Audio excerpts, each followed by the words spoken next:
ಸ್ನೇಹಿತರೆ, ಸಾಮಾನ್ಯವಾಗಿ ನಮ್ಮ ದೇಹದ ಹೆಚ್ಚುವರಿ ತೂಕವನ್ನು ಕಡಿಮೆ ಮಾಡ್ಕೊಳ್ಬೇಕು ಅಂದ್ಕೊಂಡಾಗ ಏನು ತಿನ್ನಬೇಕು, ಏನು ತಿನ್ನಬಾರ್ದು, ಎಷ್ಟು ತಿನ್ನಬೇಕು ಅನ್ನೋದು ಎಲ್ಲರಿಗೂ ಗೊತ್ತಿರುವಂಥ ವಿಷಯ.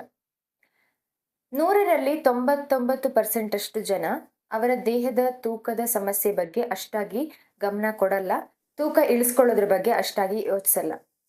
ಅದರಲ್ಲಿ 1% ಅಷ್ಟು ಜನ ಅವರ ತೂಕವನ್ನು ಮೇಂಟೈನ್ ಮಾಡಬೇಕು, ಕಡಿಮೆ ಮಾಡ್ಕೊಳ್ಬೇಕು ಅಂತ ಹೇಳಿ ಒಂದು ಸ್ಟ್ರಿಕ್ಟ್ ಡಯಟನ್ನು, ವರ್ಕೌಟನ್ನು ಮೇಂಟೈನ್ ಮಾಡ್ತಾರೆ. ಅದು ಒಂದು 15 ದಿವಸ ಮಾಡ್ತಾರೆ, ಒಂದು ತಿಂಗಳುಗಳ ಕಾಲ ಮಾಡ್ತಾರೆ. ಆಮೇಲೆ ಅದು ರಿವರ್ಸ್ ಆಗುತ್ತೆ. ಅವರು ಎಷ್ಟು ಸ್ಟ್ರಿಕ್ಟಾಗಿ ಒಂದು ಡಯಟನ್ನು ಫಾಲೋ ಮಾಡಿರ್ತಾರೆ ಅದರ 1 to 2 ಅಷ್ಟು ತಿನ್ನೋದನ್ನು ಶುರು ಮಾಡ್ತಾರೆ.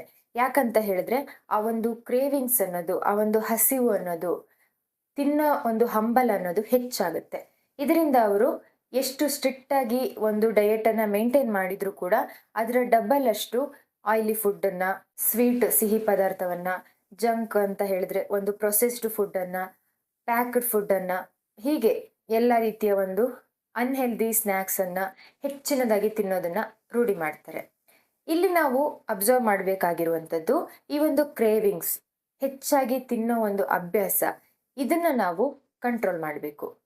ನಮ್ಮ ದೇಹದಲ್ಲಿ ಹೆಚ್ಚು ಕೊಬ್ಬು ಸಂಗ್ರಹವಾಗೋದಕ್ಕೆ, ದೇಹದ ತೂಕ ಹೆಚ್ಚಾಗೋದಕ್ಕೆ ಮೇನ್ ಇಲ್ಲಿ ಕಾರಣವಾಗಿರುವಂಥದ್ದು ಈ ಒಂದು ತಿನ್ನುವ ಹಂಬಲ, ಹಸಿವು ಅಂತಾನೆ ಹೇಳ್ಬೋದು. ಅವಾಗ ತಿನ್ನೋದು, ಅದರಲ್ಲೂ ನಾವು ಈ ಅನ್ಹೆಲ್ದಿ ಸ್ನ್ಯಾಕ್ಸನ್ನು ಹೆಚ್ಚಿನದಾಗಿ ತಿನ್ನೋದ್ರಿಂದ ಇದು ಇನ್ನಷ್ಟು ನಮ್ಮ ದೇಹದಲ್ಲಿ ಎಫೆಕ್ಟ್ ಆಗುವಂಥದ್ದು, ಕೊಬ್ಬಿನ ಉತ್ಪತ್ತಿ ಹೆಚ್ಚಾಗುವಂಥದ್ದು. ಹಾಗಾಗಿ ಈ ಒಂದು ಕ್ರೇವಿಂಗ್ಸನ್ನು ಕಂಟ್ರೋಲ್ ಮಾಡೋದ್ರಿಂದ, ಅವಾಗವಾಗ ತಿನ್ನೋದನ್ನು ಕಂಟ್ರೋಲ್ ಮಾಡೋದ್ರಿಂದ ನಮ್ಮ ದೇಹಕ್ಕೆ ಕಡಿಮೆ ಕ್ಯಾಲೋರಿ ಅನ್ನೋದು ಹೋಗುತ್ತೆ. ಇದರಿಂದ ನಮ್ಮ ದೇಹದಲ್ಲಿ ಕೊಬ್ಬು ಕರಗೋದಕ್ಕೆ ಸಹಾಯ ಆಗುತ್ತೆ. ಯಾವಾಗ ಹೆಚ್ಚು ಕ್ರೇವಿಂಗ್ಸ್ ಆಗುತ್ತೆ, ಹೆಚ್ಚು ಕ್ಯಾಲೋರಿ ನಮ್ಮ ದೇಹಕ್ಕೆ ಹೋಗುತ್ತೆ, ಆವಾಗ ಹೆಚ್ಚು ಕೊಬ್ಬು ಅನ್ನೋದು ಸಂಗ್ರಹವಾಗ್ತಾ ಹೋಗುತ್ತೆ. ಇದನ್ನ ನಾವು ತಡಿಬೇಕು ಅಂತ ಹೇಳಿದ್ರೆ ಇವತ್ತಿನ ವಿಡಿಯೋದಲ್ಲಿ ನಮ್ಮ ಮನೆಯಲ್ಲೇ ನಾವು ನಮ್ಮ ಕ್ರೇವಿಂಗ್ಸನ್ನು ಅವಾಯ್ಡ್ ಮಾಡ್ಕೊಳ್ಬಹುದಾದಂಥ, ನಮ್ಮ ತಿನ್ನುವ ಹಂಬಲ, ಅವಾಗವಾಗ ತಿನ್ನೋ ಅಭ್ಯಾಸವನ್ನು ಒಂದು ಕಂಟ್ರೋಲಲ್ಲಿ ಇಟ್ಕೊಳ್ಬಹುದಾದಂಥ ಒಂದು ಮನೆ ಮದ್ದನ್ನು ಇವತ್ತಿನ ವಿಡಿಯೋದಲ್ಲಿ ತಿಳಿಸ್ತಾ ಇದ್ದೀನಿ. ಇದರಿಂದ ಇದು ನಮ್ಮ ಹಸಿವನ್ನು ನಿಯಂತ್ರಣ ಮಾಡುತ್ತೆ. ನಾವು ತಿನ್ನುವ ಅಭ್ಯಾಸವನ್ನು ಕಡಿಮೆ ಮಾಡೋದಕ್ಕೆ ಈ ಒಂದು ಮನೆ ಮದ್ದು ಅನ್ನೋದು ಸಹಾಯ ಮಾಡುವಂಥದ್ದು. ಇದರಿಂದ ನಮ್ಮ ತೂಕವನ್ನು ಇಳಿಸ್ಕೊಂಡು ಹೋಗೋದಕ್ಕೆ ಸಹಾಯ ಆಗುತ್ತೆ.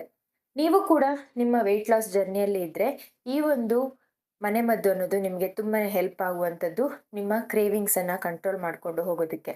ಹಾಗಾಗಿ ಈ ವಿಡಿಯೋದಲ್ಲಿ ನಾನು ಈ ಒಂದು ಮನೆ ಮದ್ದು ಯಾವುದು, ಇದನ್ನು ಹೇಗೆ ತಯಾರಿಸಬೇಕು, ಇದರಲ್ಲಿ ಏನೇನು ಪದಾರ್ಥಗಳು ಹಾಕಿದ್ರಿಂದ ಇದು ನಮ್ಮ ದೇಹದಲ್ಲಿ ನಮ್ಮ ಹಸಿವನ್ನು ನಿಯಂತ್ರಣ ಮಾಡೋದಕ್ಕೆ ಸಹಾಯ ಮಾಡುವಂಥದ್ದು ಅನ್ನುವ ಎಲ್ಲ ಪೂರ್ತಿ ಮಾಹಿತಿಯನ್ನು ತಿಳಿಸ್ತಾ ಹೋಗ್ತೀನಿ. ದಯವಿಟ್ಟು ವಿಡಿಯೋನ ಸ್ಕಿಪ್ ಮಾಡದೆ ಪೂರ್ತಿಯಾಗಿ ನೋಡಿ, ತುಂಬಾ ಯೂಸ್ಫುಲ್ ಆಗುವಂಥದ್ದು.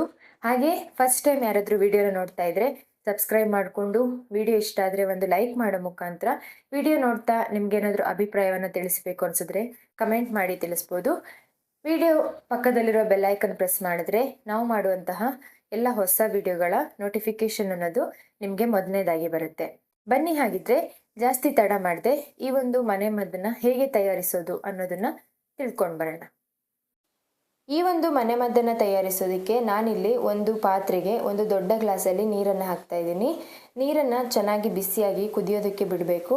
ತಣ್ಣನೆ ನೀರಿಗೆ ಯಾವುದೇ ಪದಾರ್ಥವನ್ನು ಹಾಕಬಾರ್ದು. ಹಾಗಾಗಿ ಈ ರೀತಿ ಚೆನ್ನಾಗಿ ಕುದಿಯುವಾಗ ಇಲ್ಲಿ ನಾನು ಒಂದು 8ರಿಂದ 10 ಕಾಳಾಗುವಷ್ಟು ಕಾಳು ಮೆಣಸು ಅಥವಾ ಪೆಪ್ಪರನ್ನು ಸೇರಿಸ್ತಾ ಇದ್ದೀನಿ. ಈ ಒಂದು ಪೆಪ್ಪರಲ್ಲಿರುವಂತಹ ಪೆಪ್ಪರಿನ್ ಅನ್ನೋ ಒಂದು ಅಂಶ ನಮ್ಮ ದೇಹದಲ್ಲಿರುವ ರಕ್ತದಲ್ಲಿ ಸಕ್ಕರೆ ಮಟ್ಟವನ್ನು ನಿಯಂತ್ರಣ ಮಾಡೋ ಮುಖಾಂತರ ನಮ್ಮ ದೇಹವು ಪೋಷಕಾಂಶಗಳನ್ನು ಸರಿಯಾಗಿ ಹೀರಿಕೊಳ್ಳೋದಕ್ಕೆ ಸಹಾಯ ಮಾಡಿ ನಮ್ಮ ದೇಹದಲ್ಲಿ ಕೊಬ್ಬನ್ನು ಕರಗಿಸ್ಕೊಳ್ಳೋದಕ್ಕೆ ಸಹಾಯ ಆಗುವಂಥದ್ದು. ಇನ್ನು ಎರಡನೇ ಪದಾರ್ಥ ಒಂದು 4ರಿಂದ 5 ಕ್ಲೋವ್ಸ್ ಅಥವಾ ಲವಂಗವನ್ನು ಹಾಕಿದ್ದೀನಿ.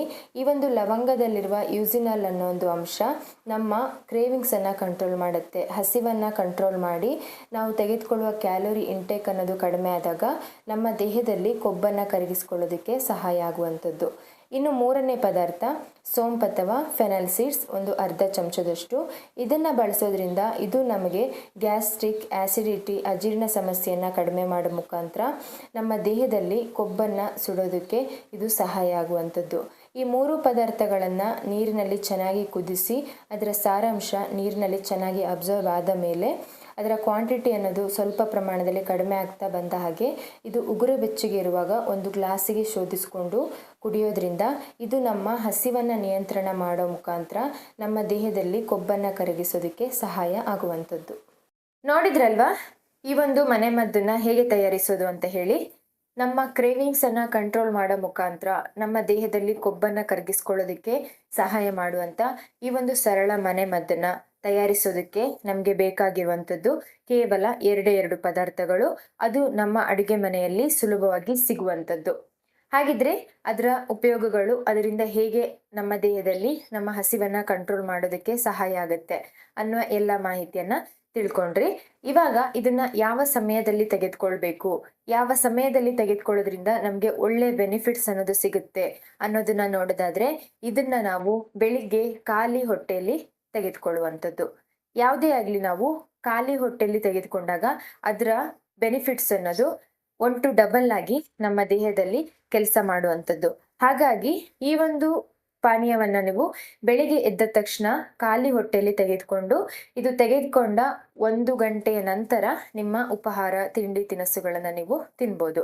ಹೀಗೆ ಸತತವಾಗಿ 1 ವಾರ 10 ದಿವಸಗಳ ಕಾಲ ನೀವು ಮಾಡಿಕೊಂಡು ಬರೋದ್ರಿಂದ ಇದು ನಿಮ್ಮ ಹಸಿವನ್ನು ಕಂಟ್ರೋಲ್ ಮಾಡೋ ಮುಖಾಂತರ ಅವಾಗವಾಗ ತಿನ್ನೋ ಅಭ್ಯಾಸವನ್ನು ನಿಯಂತ್ರಿಸಿ ನಿಮ್ಮ ಕ್ಯಾಲೋರಿ ಇಂಟೇಕನ್ನು ಅವಾಯ್ಡ್ ಮಾಡಿ, ಕಂಟ್ರೋಲ್ ಮಾಡಿ, ನಿಮ್ಮ ದೇಹಕ್ಕೆ ಹೋಗುವ ಕ್ಯಾಲೋರಿಯನ್ನು ಕಂಟ್ರೋಲ್ ಮಾಡೋ ಮುಖಾಂತರ ನಿಮ್ಮ ದೇಹದಲ್ಲಿ ಕೊಬ್ಬನ್ನು ಕರಗಿಸಿಕೊಳ್ಳೋದಕ್ಕೆ ಸಹಾಯ ಮಾಡುವಂಥದ್ದು. ಹಾಗಾಗಿ ಖಂಡಿತವಾಗಿಯೂ ನೀವು ಯಾವುದೇ ರೀತಿ ಯೋಚನೆ ಮಾಡದೆ, ಇದರಿಂದ ಏನಾದರೂ ಸೈಡ್ ಎಫೆಕ್ಟ್ಸ್ ಆಗುತ್ತಾ ತೆಗೆದುಕೊಳ್ಳೋದ್ರಿಂದ ಅಂತ ಯಾವುದೇ ರೀತಿ ಯೋಚನೆ ಮಾಡದೆ ಧಾರಾಳವಾಗಿ ಈ ಒಂದು ಡ್ರಿಂಕನ್ನು ನೀವು ತೆಗೆದುಕೊಳ್ಬೋದು. ವಿತೌಟ್ ಸೈಡ್ ಎಫೆಕ್ಟ್ಸ್ ಹೆಲ್ದಿ ಮತ್ತು ಸೇಫ್ ಆಗಿರುವಂಥ ಈ ಒಂದು ಡ್ರಿಂಕ್ ನಿಮ್ಮ ವೆಯ್ಟ್ ಲಾಸಿಗೆ ಹೆಲ್ಪ್ ಮಾಡುವಂಥದ್ದು.